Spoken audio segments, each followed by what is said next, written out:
decorative painted in acrylics, and I got some pheasants that I'm going to work on, and I just thought, well, you can see what you do if you don't want to waste a lot of wood. You make the tail separately and just dowel it in there, because you take your big piece of wood and put it out, you're cutting out, you're wasting all kinds of wood. So if you just dowel the head on, you'll save yourself some hassle. Is that a basswood bird mark on that? Yeah. Yeah, basswood. Mark? Old lady, did you use Bruce's? What? Did you use Bruce's bandsaw to do that? I got a friend of mine who's a shop teacher in Lynn, and he's got a bandsaw that opens up like, you put a goose in it. And so that's where I said, Mark, I got some pheasants I want to do. And so I bring him down, and he just starts out, he does it. I got the pattern maybe drawn on there, and he just takes it, and he's got all his shop equipment and stuff. I don't have anything. I don't even have a bandsaw. So he gets them in and out. I got 3 of them. I have to one for my grandson for graduation, so they're not that hard to do once you get started. You just got to get your act together and get going on it. What will you do for the leg? Pardon? What do you plan for the leg? I just use the cast legs. I don't carve them. I'm not entering in a contest. If you're going to enter in a contest, then you have to have your own habitat in your own legs. Actually, Dennis gave me a bunch of legs. I don't even know if he remembers. He gave me a bag of legs. He had 4 or 5 of them in there. It's about 6. I said, oh, I can use these. So I'm going to have to buy the legs for him, so he got them. So that's what I'll be working on now for carving a couple of pheasants.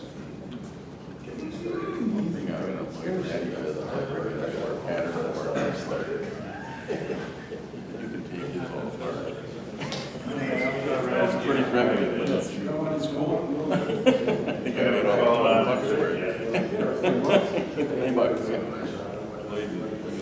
he's passed away now.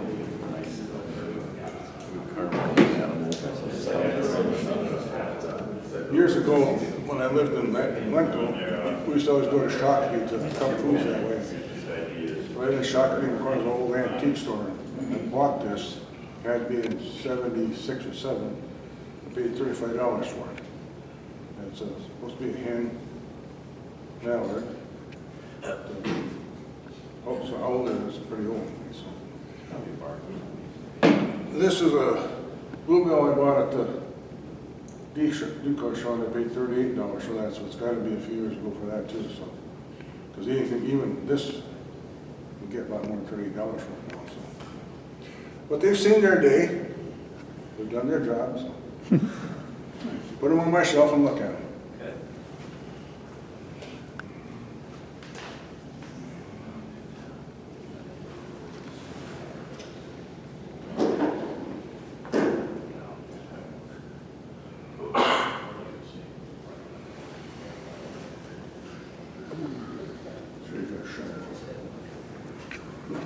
I'm going to start the Blue Wing Teal Parade for you guys.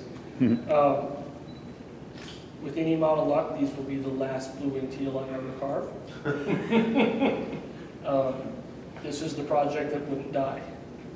So I carved this bird on camera for 4-H, but I'm not good on camera, so you guys never saw it. You saw Dave carve his bird. The way we do it for our kids group is Dave carves a bird and I carve in a different style. So this one was carved more, originally it was just rounded edges, no eyes. This past winter we had a 4-H parent call us and ask if we could help get her son to finish his project. So we had to finish that project. So by that point in time I had put the side pockets in this and had it primed. And then I did one in canvas to show, again, no side pockets and just rounded edges for whatever they wanted to do. But this was after I had run out of eyes, so they both were done as drones. This one is done in canvas, and this one is cork, or cedar heads.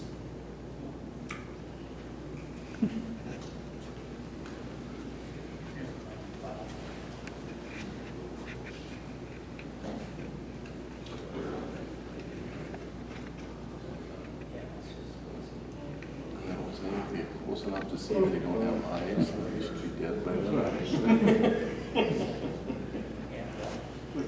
I'm with Matt.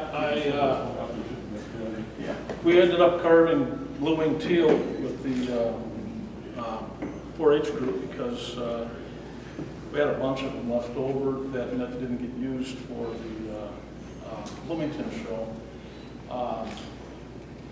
When we started 4-H, we had Tom cut out 34 birds for the kids, and we had 2 kids that actually came back that had birds and were looking at carving those. I've ended up carving a number of these, including this one here. I'll explain this one a little bit. I carved this one online for a YouTube video that University of Minnesota put on.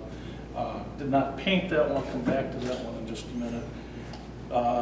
We had this one here. I'm extremely proud of this boy. He, when Mom died, we had her house come available, and I said, "Hey, let's utilize it. Let's do a carving right there at her house." And we had 2 kids out of the 34 that actually showed up. This boy, he was not real sure if he wanted to continue carving. He tried doing a little bit at home. He wasn't sure if he wanted to do it or not. His mom wanted to take his decoy and carve it out. And I said, "You know what? We've got all kinds of decoys. Come carve your own. Try and talk him into joining us." He did. He entered this one in the Anoka County Fair over the weekend. This one won grand champion. This one's going to the state fair. I have it tonight. We've put a keel on the thing. It's going to game fair. I was hoping to drop it off with Tom tonight, but we'll get it over to game fair. As soon as it's done at game fair, it goes down to the state fair. This thing's going to get one on some kind of a tour there or something. This is his mother's duck. For her first duck, she did a nice job on that. She joined actually tonight. She wasn't able to be here tonight. She wants this to go on the game fair as well. And we got them so that they flipped over and all the credentials that we needed for that. I want to come back to this guy here. This one here is kind of a joint effort, if you will. We've had a boy that started carving with us a number of years ago. I knew his grandparents we greeted together at our church, and I don't know how in the conversation it came up, but I mentioned to them that I did this kids carving class. And they said, "Oh, that sounds like that'd be perfect for their son." And I don't remember if it's autistic or if it's something along those lines. I wouldn't know the difference anyway. But I told him, I said, "Joe, we're more than willing to try it, but you've got the training to deal with the kid. I don't. If you come and carve with us, he can come and he can try it." He ended up, he was an interesting kid. First night that he was carving, he decided that he wanted to carve wood, and we had everything bolted down on one of my planks, and he's just going to town. I'm just mortified at watching this kid because he's just going with this reckless abandon, it seemed. But I stopped and really watched him, and I thought, he's not carving dangerously. His hands are always behind the blade. He's doing everything like we'd want him to do. So I'm going, I don't see a problem here. Well, either that night or the night after, we had my friend Todd, who was helping with the class, and Matt, who was helping with the class. Both of them came up and went, "That Michael, well, he's something else." And I'm going, "Yeah, but watch him next week and see. If you see something that he's doing dangerous, if he's running the risk of cutting himself, yeah, by all means, we'll talk with him. But I'm not seeing it." They came back and they both said, "Yeah, I'm not seeing it either." He loved to carve. He still has this, whatever it is that he has, but carving just suited him really well. This is not his carving. This is, again, I carved this one online as a demonstration on YouTube, and it's through the University of Minnesota. Anyway, Michael had his decoy that he really wanted to give to his favorite teacher. He needed to have it done before school got out. So he gave that decoy away. So I said, you know what, Michael? This thing's never been painted. I'd like you to paint this. So that's Michael's painting on this one here. Really proud of the kid. He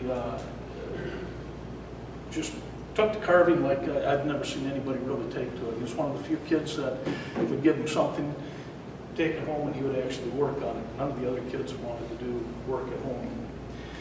This one, this was supposed to be the model for the year that we did Golden Eyes. That never materialized.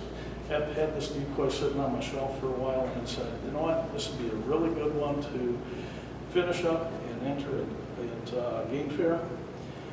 Tried putting the keel on it last night when we did the other keels. Mine sat in the water like that.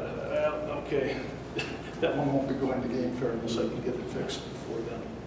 But this was the head from the club project from a couple years ago. I ended up using it on this one here. The club project ended up doing a species change. It became a Barrow's golden line. This one obviously.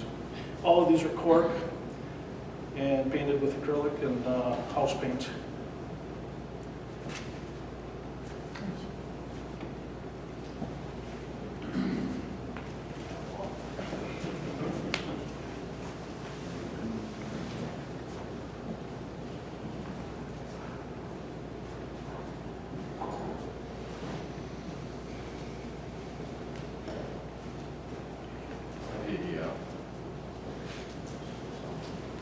Crow I made out of, well, the head was good white cedar, and the body was made out of one of those square logs that they build cabins out of.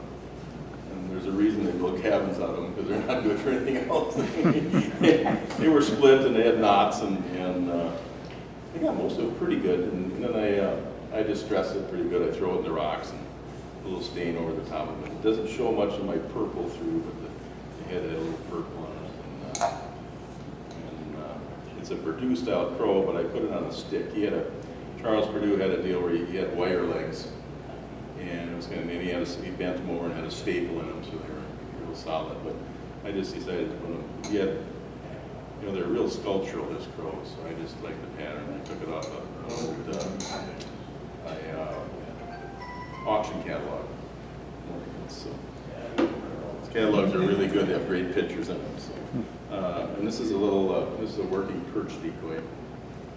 He swims pretty good. I like making these because you can kind of paint them any way you want. It's white pine with aluminum fins, and just use brass tacks for eyes. Paint it with acrylics, and I put spray bar varnish over the top of it. They get real tough.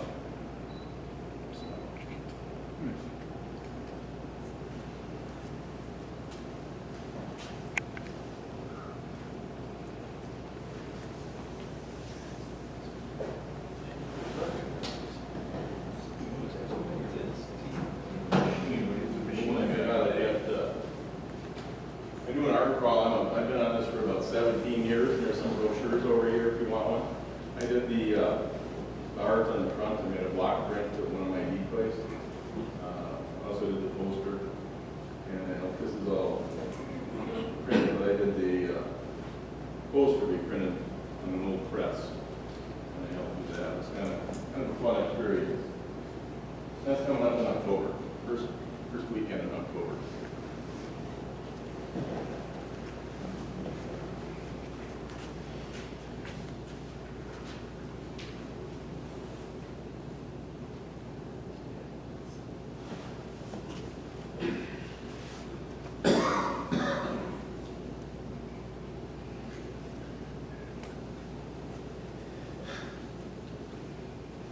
So, I think it was the last October, November, Denny, you gave me one of Jim Bottom's decoys to paint. So this one here was one of Jim Bottom's decoys. And it was just primed at the time. So Denny asked me if I'd finish painting it up for the family, so this one tonight will go home with Denny. I didn't have a keel on it, but I put a keel on it, so I think it's just going to be a showpiece for him. So I did not weight it. The keel is hollowed out on the inside. If somebody wanted to, dump it in a tank and see what it needs for a weight, it's, you're available to do that. Take it off and put the weights in. But after I looked it over initially, I think that's what Jim used to always refer to as Illinois style decoys, kind of a really rounded side, and just images, or I should say, just to give that profile. But he kind of intrigued me with that turned around neck on there, so I thought, well, I'll see if I can't make a pattern from it. So what I did. So I created a couple more, and I think Jim's is out of sugar pine, and I made these two out of white cedar, and they're hollowed out as well. But I guess I kind of struggled for a little bit trying to think about, well, if these are gunny decoys, trying to be a minimalist, what do you really want to show? I mean, do you want to go crazy painting, or do you want to just put a few lines in there just to kind of, give it that, oh yeah, I recognize that species. So I don't know if I went too far or not far enough, but anyway, that's kind of where I went with it. And then just trying to imagine how the breast and the head twist around to get the white neck pattern to kind of flow around the side here and get your paintbrush in there. So it was nobody else out in the garage to hear me, kind of throw a little blue smoke out once in a while, but we got them there. So that's kind of what they're about. Okay. Can you get a better shot of those? Just yeah. So yesterday afternoon, these are still part of a stump. So these are maybe a little tacky yet. Huh. So Okay. that's why I know about Thank the you. burning effect. Hey, Frank, you okay? Yep. Okay, Thanks.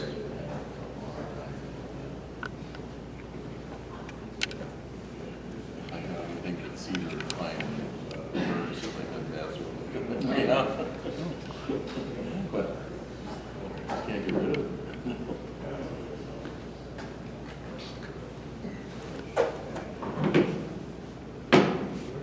Well, I wasn't sure that I would bring any tonight, but just want you guys to know I appreciate the fact that I can come and join expert carvers like yourself. This is number one for me, circa 1973.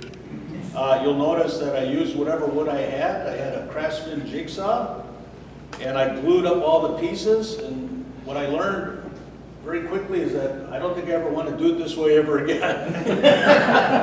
So I thought, just for lightheartedness, you might appreciate that. Think about the first bird you ever did and what you had to work with.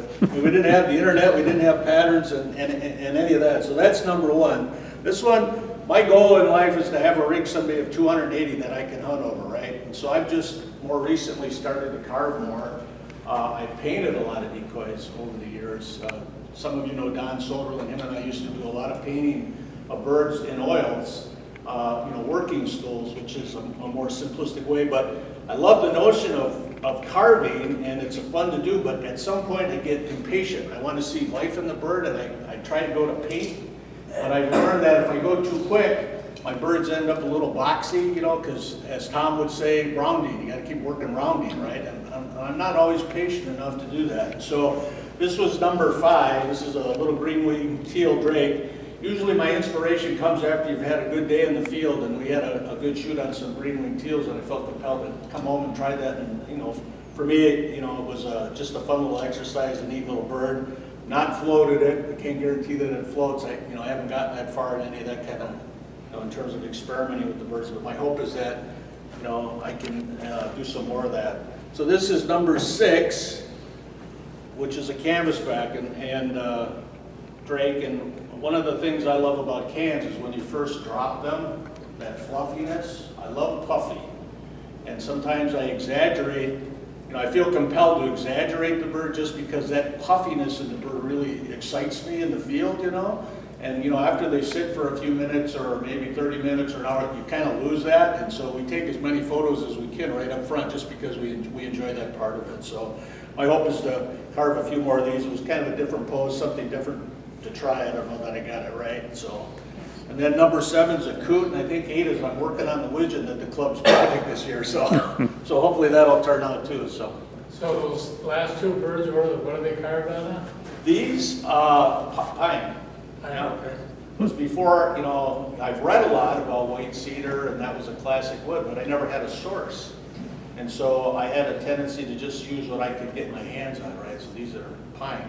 But I'll tell you, working with that white cedar is a treat compared to other things that I've played with, right? So Tom, you know, he kind of really revealed that to me. I thought that was pretty cool to actually see that. And when you get it in those nice chunks too, that's even more impressive. So anyways.